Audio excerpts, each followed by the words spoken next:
Lockett, and this is Lasting Conversations. We have the fabulous Kathy Andio in the house today. Hi, Kathy. Hey, Heather.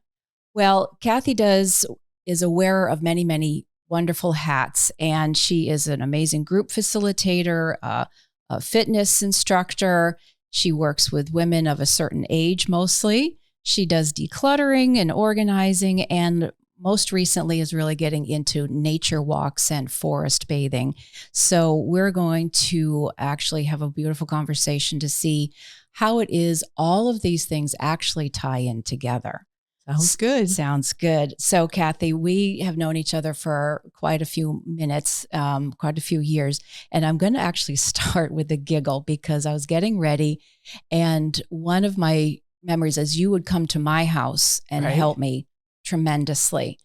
And I would mention, oh, you look so great in pink. She says, well, I don't wear pink. I usually don't wear pink. But every single time you'd come wearing pink and say the same thing. And so today I'm thinking, oh, if she shows up wearing pink today, it's hilarious. And you have. A shade of pink. A shade of pink. I still don't have pink though. And it's a beautiful shade of pink. Yes, thank you. So which is very joyful. And so let's just start right there.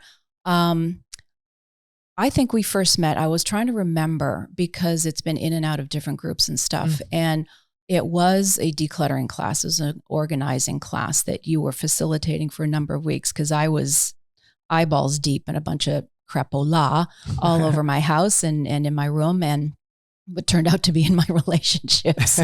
So who knew? Who knew? Exactly. And that's where you have shown up exactly at the perfect moments, actually, when we don't realize that we really need an earth angel, somebody appears. And as long as we keep saying yes, then that continues to happen. So where would you like to start with your journey? Because part of that too is the artist way and how things have come together to not just be Miss Declutterer. It's a lot more than that. Right. And I think sometimes people get confused with when you say the artist way because they think we're artists, like we paint, sculpt, or draw.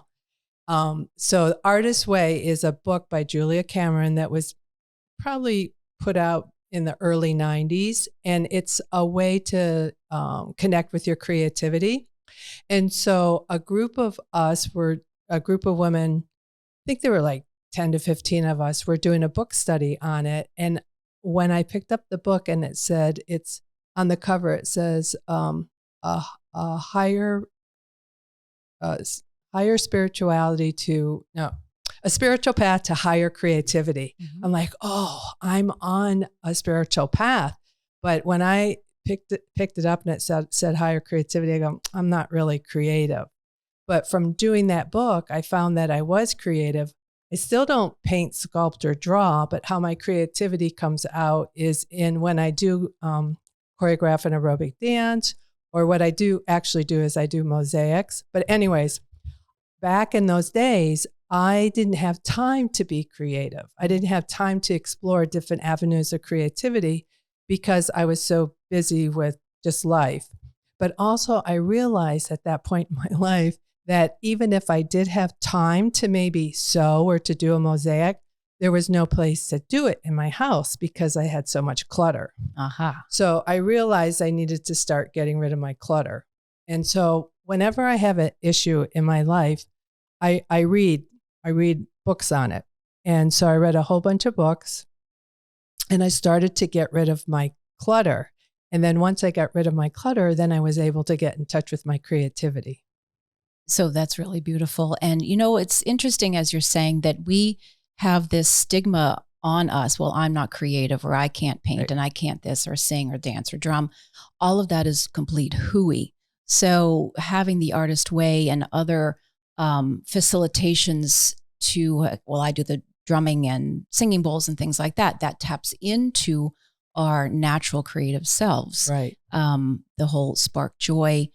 Children just have it. They come out and they run around and they sing and dance. And it's so interesting how we can still run that tape and have that very verbiage of, well, no, I'm not creative. I can't paint. I can't this. I can't that. When anybody and everybody literally can. Right. So this is where that part of your journey is. So having the literal space in one's home to do it, let alone our mental space. So it's part of our mental space too. Do you want to talk about that a little bit? Yeah. So what I realized too, in addition to using time as an excuse and not being creative. And time is the excuse. Oh, I'm too busy. Well, that's a beautiful excuse. Right. But the other thing is I grew up with parents who were always doing. They were more of a human doing than a human being. Mm-hmm. And I didn't really see them being creative. But what I realized is, so what happened is because I grew up with human doings, I became one, mm-hmm. which manifested in being more or less a workaholic. And so when I started doing the artist way, in the beginning, I had a little bit of a hard time because one of the things that they wanted you to do was go on what she calls an artist date, which was basically time that you spent with yourself. And it only had to be for 1 hour a week, not 1 hour a day, just 1 hour a week. And I'm like, I don't have time to do that. That's not productive. I have work to do. And so I remember going on my first artist date was over in a park in North Palm Beach. And I didn't take my journal. I didn't take a book to read because the exercise was you just go and be with yourself. Mm-hmm. You be a human being with yourself. So I went over there and I watched some boats go by, and that took like 5 minutes. I go, oh, I got to get out of here. I couldn't be with me for more than 5 minutes, but that's all changed. I had to keep working at that little by little. I remember my next artist date was watching, back in those days, it was a video, mm-hmm. It was a VCR tape. And I literally had to sit on my hands because usually when I watched a video, I would take time to do iron or mending or something like that. Oh, you would multitask. Oh, all the good time. Old multitasking that was so prevalent in the 90s, as a matter of fact. Right. Let's just take on more than usual. Right. And we'll call that super mom or super person. Yeah. Yeah. That was me. Yeah. And so I literally had to sit on my hands just to, I was laying on the sofa and just watch it because it was just difficult just to be. Mm-hmm. So from there, that being, how has that also morphed to, you've tapped into the creative side, but we can get into that playtime aspect. And I took some really fun classes with you with that as well. And that, I think we have forgotten how to play. Definitely. Right. Especially if you're a workaholic. And we just have forgotten how to play. And, I talk to other workaholics. There is a 12-step program called Workaholics Anonymous. Mm-hmm. And when I tell people that, they go, there is? So it's a 12-step program that help people learn that they might have an issue with working too much and that they are human doings instead of human beings. And one of the things that I've learned from there, I'm still working on some of the concepts I've learned there, but is to go flowly, which means go with the flow and move slowly. Because I'm the type of person that wants things to happen. So like I'm a push to get things to happen. And that doesn't always work. Go slowly. Right? I love that. Right. That is just wonderful. So when you have now with your nature, mm-hmm. And the forest bathing, tell us about that, because that brings a whole nother aspect.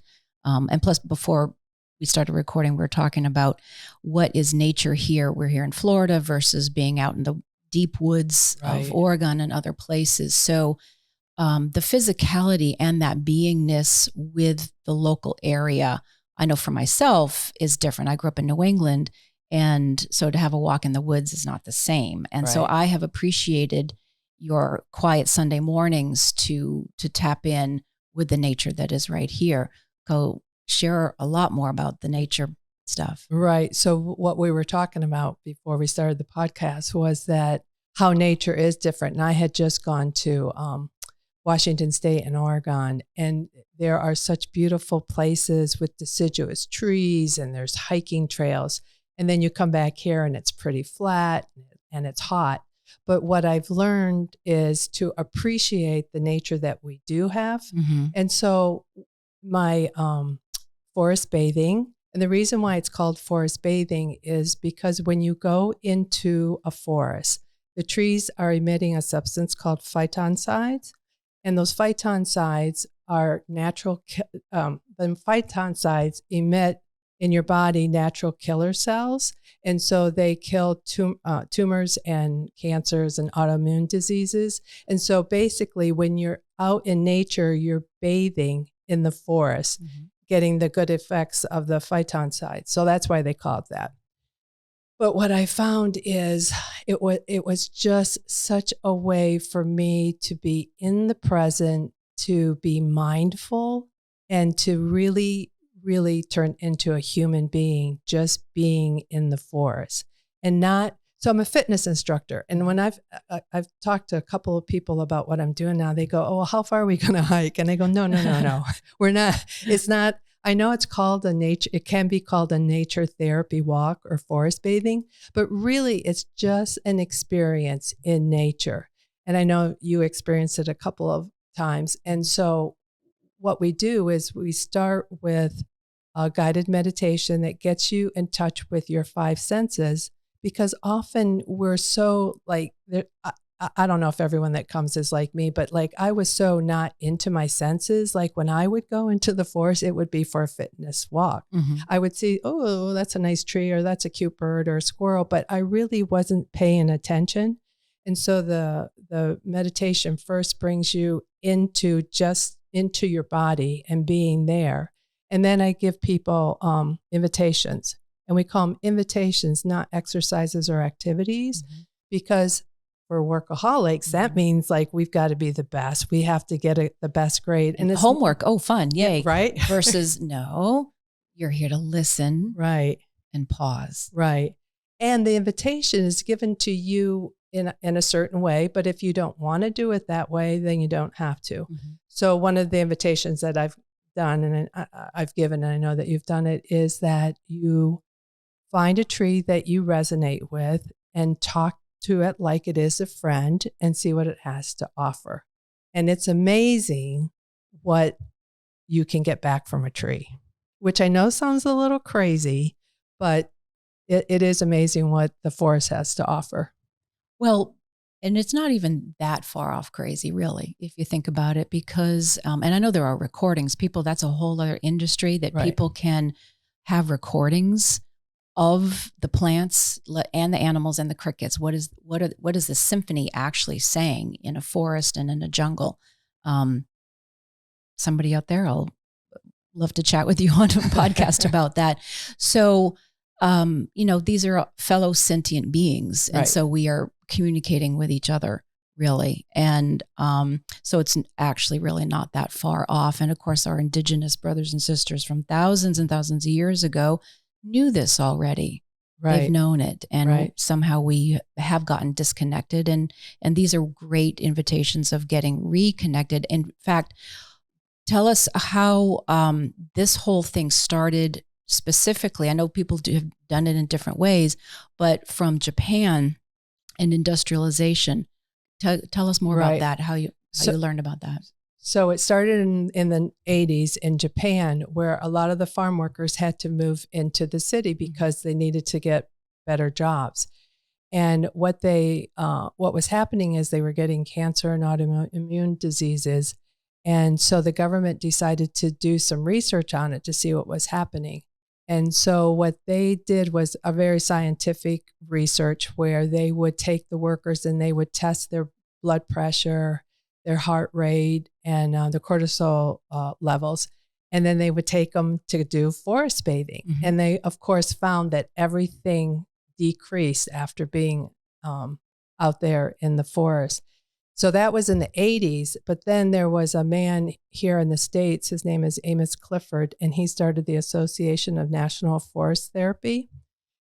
And the emphasis is not so much on the physiological effects of it. I mean, that's all great, mm-hmm. but it's more about just connecting with nature and then not only just nature, but ourselves and with others. So there's all sorts of research. I mean, it's getting bigger and bigger. In fact, one of my friends who just went on a walk a couple of weeks ago texted me and said that it was an AARP.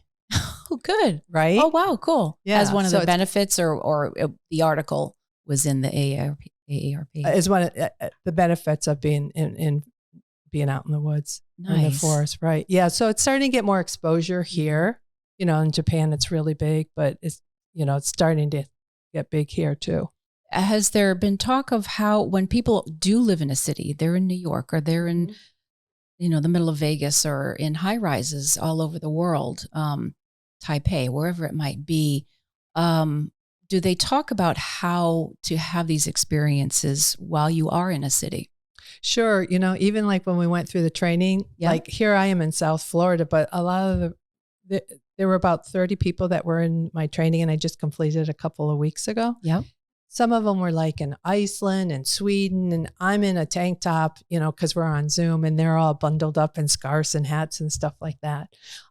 So often the trainers would say, when they were giving us an invitation so that we could experience, they would just tell us to look at a plant, or look at a video on, a video on YouTube or something. Yeah. So yeah, you can do it that way. And also, you can do them virtually. Like the one of the trainers was in Portugal. She could take me on a forest bathing walk, but I would be here in South Florida.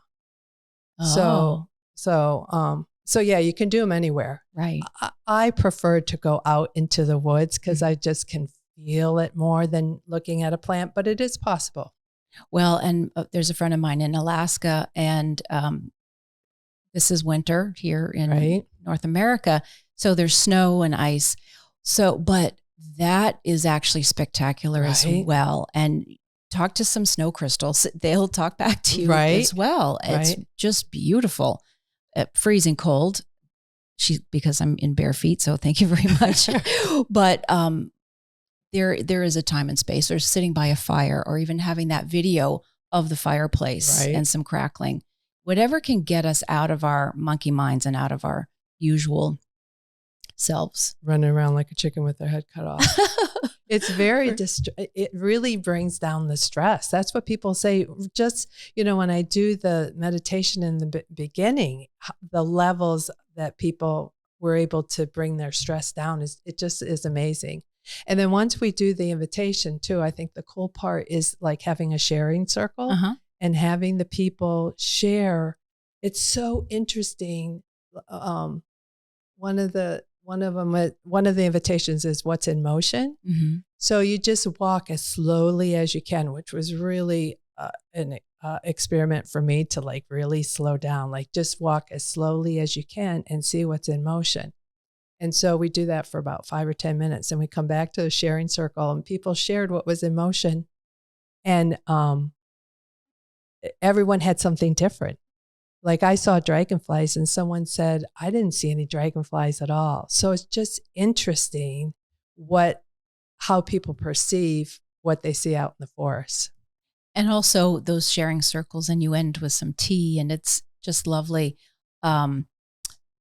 What can come up for people, right? What is it that we're feeling that maybe we haven't had the quote time to even tap into, and to have a group, because you do great group. You are a beautiful group facilitator. I do good circles, but I have learned tremendously from you, and how to have communication and dyad and things, and really listen and to be present with people. So to have that facilitated as well in a loving container is a beautiful, beautiful thing. Yeah. Yeah. It's I don't know. It's just so, I just love, that's the part I like the most, that and the tea ceremony at the end. Well, really, and you've given us, I don't know, tree bark tea and things like that too, this is really cool stuff. And it is a bit of a departure, or I should say it's a next level from the fitness and the decluttering that I've known you for. Right. Which is also doing. Right. And so I appreciate what you're saying. If somebody wants to go out in the woods, but they're worrying about how many steps they're taking, and their fitness levels, that's not what you're talking about. No, it's a complete different experience. It's being at one with nature. Mm-hmm. And that can be so many different things for different people. Right. Which is really one with ourselves. Right. Right. So we have part of this too is about joy, and I think this was in the beginning when you were first tapped into the artist way, that you had recognized that you had lost some joy, and all of this was bringing forth your own recovery journey. And I'm going to say recovery in the broadest sense is like you were saying, we're all recovering from something, right? I'm a fixer in recovery, right? Among other things. And we have ACA, adult children from God knows what, from our paths. Right. So to go there and basically remember our joyful selves, that has been another phase, and some of the circles that I've been in with you as well. So, but that tapped into in the beginning for you that you had recognized, oh, there's got to be something better. Right. Right. Yeah. Fortunately for me, even though I grew up in a dysfunctional family, I was able to play. Mm-hmm. So I did have an opportunity to play board games, and I took baton lessons, and I went horseback riding and that type of thing. So my little kid, when I got into ACA, Adult Children of Alcoholics / dysfunctional families, my little kid had been lost for a long time when I turned into a workaholic. And so it was such a neat experience to tap into her. And so one of the first things I did after I went and sat in the park and then watched a video is I went horseback riding. Mm-hmm. And the place is gone now, but it was, it was just such a delightful experience to re-experience that again. But it took me a while to really listen to that voice inside me that did want to go out and play and have fun, because the workaholic part had really taken over my body for quite a number of years. But now, it's much easier for me to listen to her and go and do fun things. That's really cool. And it segues into the decluttering part, because like you were saying earlier, when we don't have the physical, we don't have the mental space, right, and that allowance, and then it can come into the physical spaces as well, that I don't have room on this counter to bake, or I don't have room in this office to think of my next step, or whatever it might be.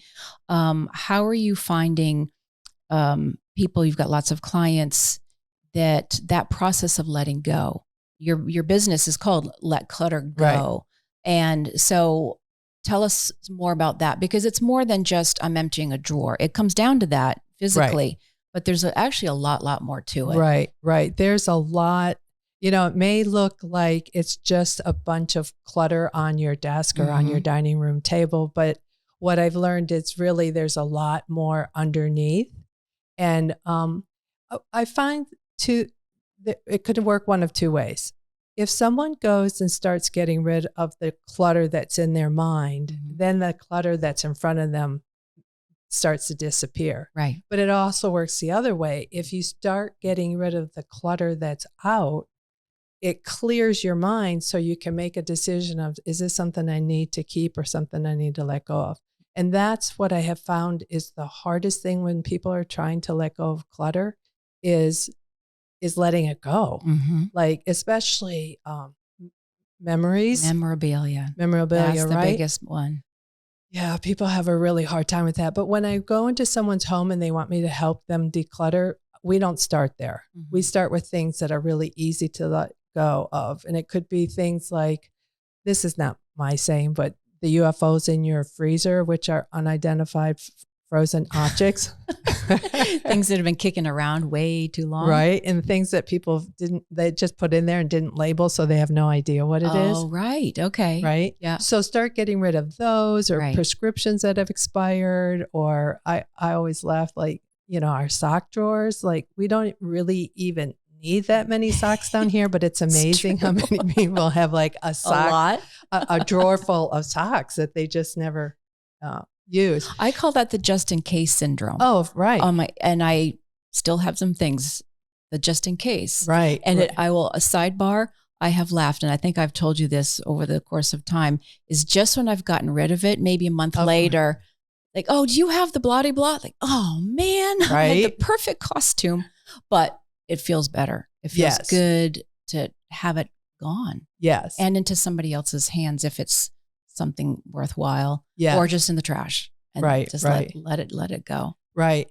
And I always give this example that, maybe I've been working with you and you've got rid of 100 things, and that example comes up where you need something and you've gotten rid of it the day before. Right. But that's one thing out of 99 that are gone. Yeah. But often people will say to me, and that's why I don't get rid of anything, because I needed it. But what I find is usually that thing that you got rid of that you need is something you can get at Home Depot. Or that somebody else has it. Well, that too. Right? Does somebody else have, I don't know, a red cape or whatever it is? Right. There's always somebody most likely that has the thing that you need. Right. That you can borrow it from. That's right.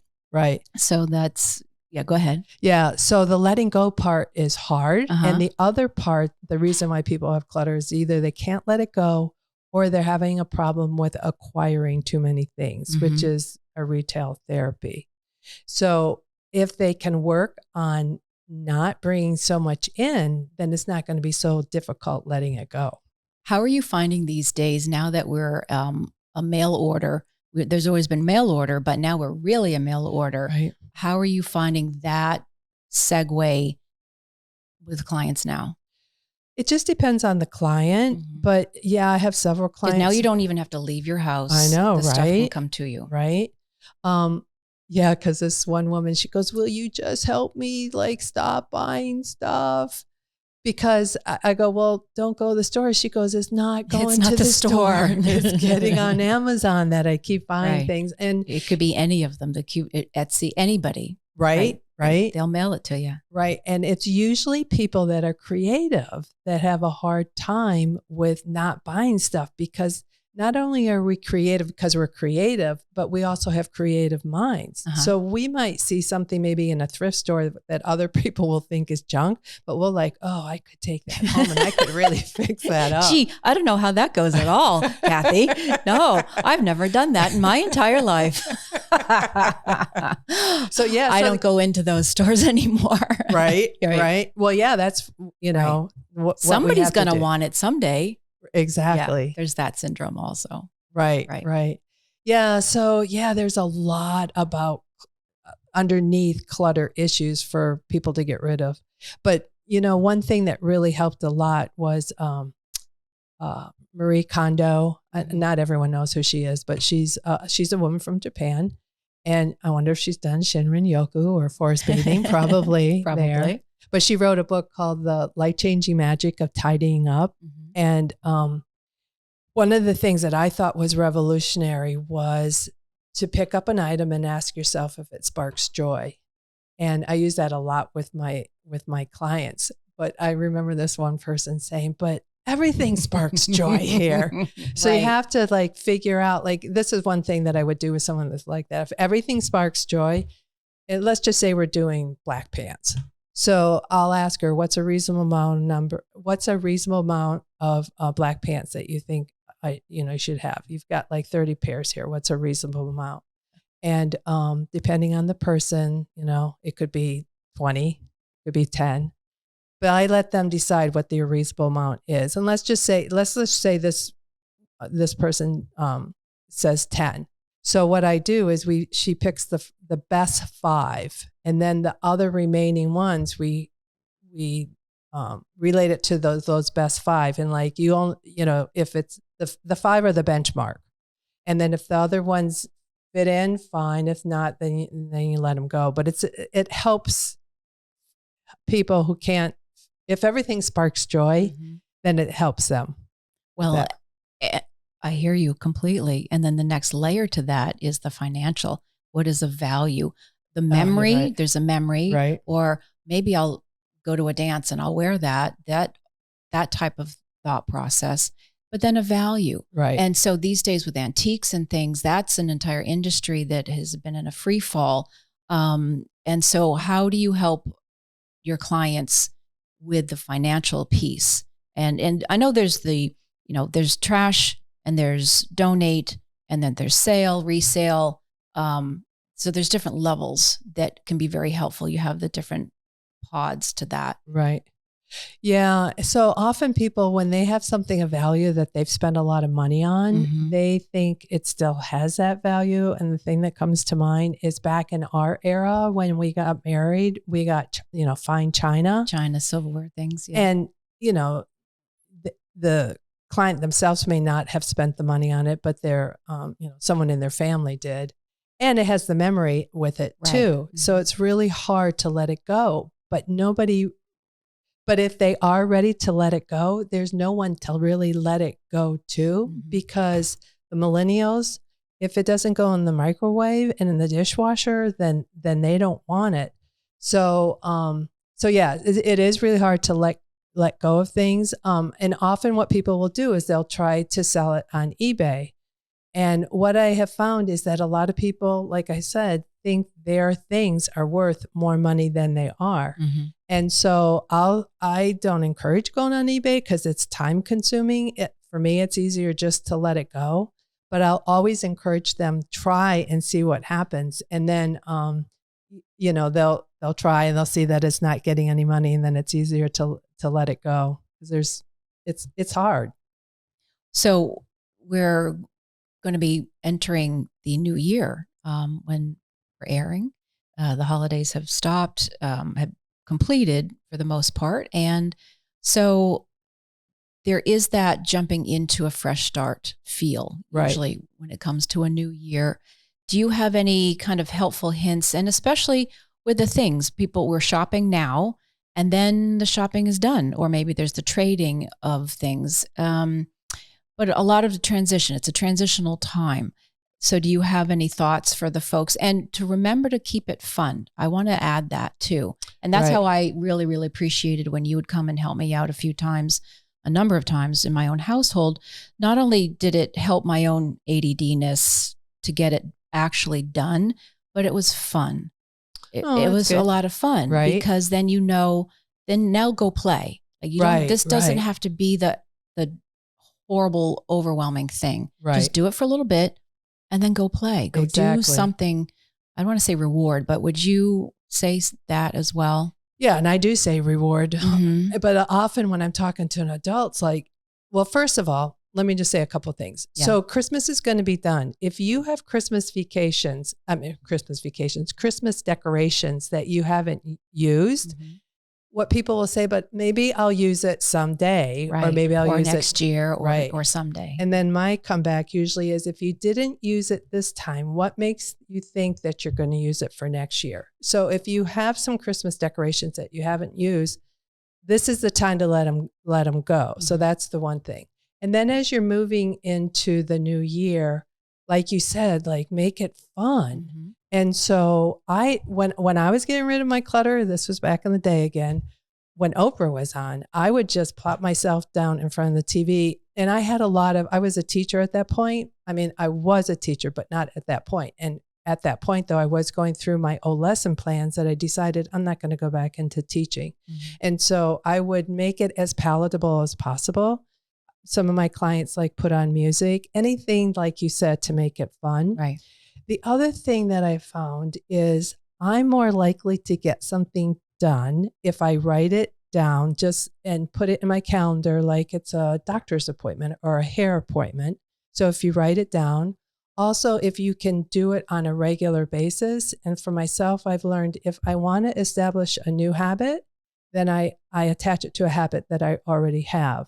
So for example, a lot of my clients have not only physical clutter, but now there's the digital clutter with emails. Yes. And so emails, photos. Right. Yes. Right. Yes. And so even for myself, I saw that I was accumulating a lot of emails too. And so what I would do is and here's the thing too, is like you mentioned it can be overwhelming. So what I tell myself is that I just have to start it. It's just something small. And so when I was trying to get rid of my emails, I told myself, I just have to set the timer for 5 minutes and sit down and get rid of 5 minutes worth of emails. And I did that consistently for 7 days. So that was 35 minutes of emails that I got rid of. But if I had told myself, you got to sit down today and sit in that chair, which I have a really hard time in front of the computer, and get rid of emails for 35 minutes, it wouldn't have been done. So to break it up in small, easy to do pieces, it's more likely to get done. That's a very, very helpful hint. And as you're speaking, I'm also recognizing at some point it's really nice to just get some help, to have somebody come in, even just start with a housekeeper or somebody to come and do the thing, because we're all really, really good at some stuff. And sometimes we're just bad at other things. Exactly. And that's okay. Right. And to have someone basically pinch hit to say, okay, I can help over here because you're really good over here. And then you kind of create your nice team and help each other out in different ways. Yeah. And so what I hear you saying, but you're not saying it, is to get an accountability partner. And there's that too. Right? 100%. I've found that if I have accountability, because if I tell someone I'm going to do something, I'm going to do it. I don't want to come back a week later of not done what I said I was going to do. So one tip that I would give, so I used to teach classes that help people get rid of clutter. I'm not doing that right now, but when I did, I would have them pair up. So they would have an accountability partner. And then when I would give them the tip to bookend with each other, which meant that one partner would call the other partner and say, I'm going to work on my emails. And the other partner would say, I'm going to declutter my pantry. And then they would do it for like 30 minutes. And but they wouldn't even be talking to they could talk to each other, but they didn't have to. But I remember I did this with somebody. We had to like write down all of our expenses, and we just, A, we weren't financial people, and B, we just had a hard time sitting down. But anyways, we were both doing it. She was up in Jupiter. I was down in Palm Beach Gardens. And I was able to sit there and do it because I knew that somebody else was doing it. So it's almost like misery loves company, but it kept me there. And it was so much easier to do it with somebody else. Right. So having, a professional organizer come in and help you, or, a friend. I do encourage people, like, if you're going to get a friend that's non-judgmental. I was just that was a better word. I was going to say is gentle. And gentle. Very gentle. Yeah, because I've seen husbands and wives when they've been in my classes, like, oh my God, and she won't let go of this, and there's no reason to keep it. And, it's hard to work with somebody like that. So you've got to find someone that's non-judgmental. That's a good adjective. Well, because we have that crap in our own head, and then it doesn't help when you have somebody else adding to that fire. Right. So you're both non-judgmental and very, very gentle. And very organized with very nice penmanship. So when you helped with all my files, which again, that's a funny thing, is from when you helped redo my office, hardly anything is in I do still have file cabinets, and I still will like paper things. But so much has gone online. I know. And that's a whole nother art of organizing your digital files. Yes. That's a whole nother thing. Yeah. That's not my specialty. There are other professional organizers that deal with that. But most of my clients, like, I'm in my 60s, most of my clients are like in their 60s and 70s, and we were raised on paper. And so a lot of them still have paper, and I've trained myself to go online. Like, there really is no reason to keep a great article, from a newspaper or something like that, because yes, you're going to clip it out, but what are you going to file it under? And then how are you going to remember that you clipped out that article? So I'll just say, it's so much easier. If you need information, if you need a recipe, even, you can just Google, and you don't have to keep any of that paper. It's so true. And as you're speaking, I'm thinking of people listening in of younger generations. Right. They don't even know the words you're saying. What are you even talking about? Clipping, paper, article, file. What is that? Right. Right. In terms of in an office, because let's face it, there's van life now, and people are hitting the road, and the jobs are mobile. Everything is mobile, which is also into, if you have inheritances and things, where are things going? Well, I'm going to save it for, well, what? Well, who? Right. Right. Which reminds me of one of my clients had 2 sets. Well, the younger people probably aren't going to know what this is either, but 2 sets of encyclopedias. Yeah. And in talking with her, she was able to let go of one, but she wanted to keep the other set for her grandkids. And, I don't ever make my clients get rid of anything, but I just said, I really don't think your grandkids are going to take the time to sit down and, read an encyclopedia when they can find everything on Google. I don't know if she ever did end up. Which that alone is really interesting, because what was written in those encyclopedias would not be written in today's encyclopedias. Right. Oh, right. Our history keeps morphing and changing and rewriting to include the very information. But I remember those encyclopedias. That was a very big deal. Oh, yeah. To get your family's encyclopedias. And I used to love flipping through those pages. I really did. Well, how about all the research papers that we had to do? And that's where we went for the information. That's true. One thing I was thinking about, like grandparents or parents keeping things for their kids is ask the kids if they want it. Because often the kids will tell you right then that they don't want it. And why keep it and store it and take up room in your home for something that they're not even going to want? Right. Some things are sacred. We have the sacred book box in our house with the kids and the stories. But even that will come a day of, it won't be at my house. It'll be in their homes. Right. But yeah, we have the do not touch. Right. That is not to be repurposed. Right. Yeah. Right. And often when I'm working with a client too, I have to ask them, are you keeping this for your kids or are you keeping it for yourself to remind you of your kids? So it can come both ways. Yeah. But one of the tips that I use with them is what's called the limiting container concept. So if you are keeping memories from your kids, you want to get some sort of container for it. Let's just say you're going to keep some things. Like people like to keep, their first outfit that they wore and some socks and that type of thing. But the limiting container concept is that you get a container, and what fits in the container is what you get to keep. Just one. Just one. I should say that. Just one. Yes. But I hear you.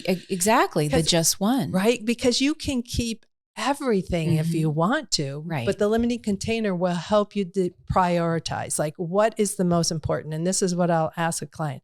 What is the best memory you have of these 50 drawings of your kids? Which one is most represents them? Because you can't keep 50. And usually the kids don't want it. It's the mom or the dad that wants it. Right. Well, I appreciate there was a sentence you said within all that is keeping the memory of that time, of that childhood, which is, I think that really goes back into why do people hold on to things anyway? Right. Or even clutter for that matter. Right. It's you're holding on to something and control or whatever it is. Exactly. Yeah. Yeah. And it is the memory. I remember working with a client. She had lost her daughter. I think her daughter was 16 or 17 in a horseback riding accident. And now it's like, I think that it was 16 when it happened. And now it's 17 years later. And the client had what do you call those things that you put at the end of your bed? It's full of chest? Yeah. Chest, but a trunk. Yeah. Yep. Full of her memories. And she was ready to let him go. And so there were a lot of certificates that the child had won and stuff like that. And she had just come to the point that she was ready to let it go. And I remember her sending me a text after we had worked. And she goes, thank you so much for helping me. Because what I get too is when people are going through that process, they want to share it with someone. So I was able to hold the space. I didn't know her daughter, but I was able to hold the space so that she could talk about her and then let the things go. She didn't let everything go, but she let just about everything go. But she goes, you know what? I don't need to have the thing because I have the memory in my heart of her. I thought There that it was so, is. right? There it is. Wow. Yeah. That's really, really Yeah. beautiful. I did that a couple of times. I know there was another woman, it was a widow. And same thing, like a lot of certificates that people get throughout their life or whatever. But she was just at that stage where she was ready to move on. Mm-hmm. But again, I held the space as she, picked something up and explained to me why her husband had gotten it. But then she was ready to let it go. So it's really nice to see that happen. And then they're like so happy when they turn around and there's a big empty space where all those things were. And the other thing too is not so much maybe memorabilia, but people are so much more willing to give away their things when they know somebody else can use it. Mm-hmm. Oh, 100%. It just like gives them such a good feeling like, oh my gosh, I don't need, whatever. Right. I got my whatever out of it. I want to turn it over to somebody else. And there's a really good resource called Resource Depot. Oh, I love the Resource Depot. Right? Mm-hmm. Where started way back just for teachers and schools to repurpose used or anything, but right. Scissors and glue sticks and things like that. But now it's morphed into the most incredible place. Right. Yeah. Right. And it's but people. So a lot of the people I work with are, of course, creative, and so maybe they decided they're not going to do beading anymore. They're not going to be painting or whatever. So I encourage them to give it to Resource Depot. So then teachers can go there, but it's also now open to the general public. Right. So artists can go in there and get things so much less expensive than, if you have to go to a regular store. Right. Well, no, right now they're doing Christmas decorations and stuff. There's a lot of were really, you just really there? cool. I was just there. Well, they were closed the day that I went in, but I get their email. And so I love their logo is part of an infinity sign, really. Right. And so we get to move things on and it can get repurposed and it goes elsewhere. Organizations, nationwide organizations like Dress for Success, all those types of places where someone else can literally utilize what's kicking around somebody's closet. Exactly. Yeah. Exactly. And I was fortunate to find, because I do mosaics. When I went there the other day, I found a bunch of tile, which is hard to find colorful tile because now all the tile is, because in the home's plain. Yeah, it's all.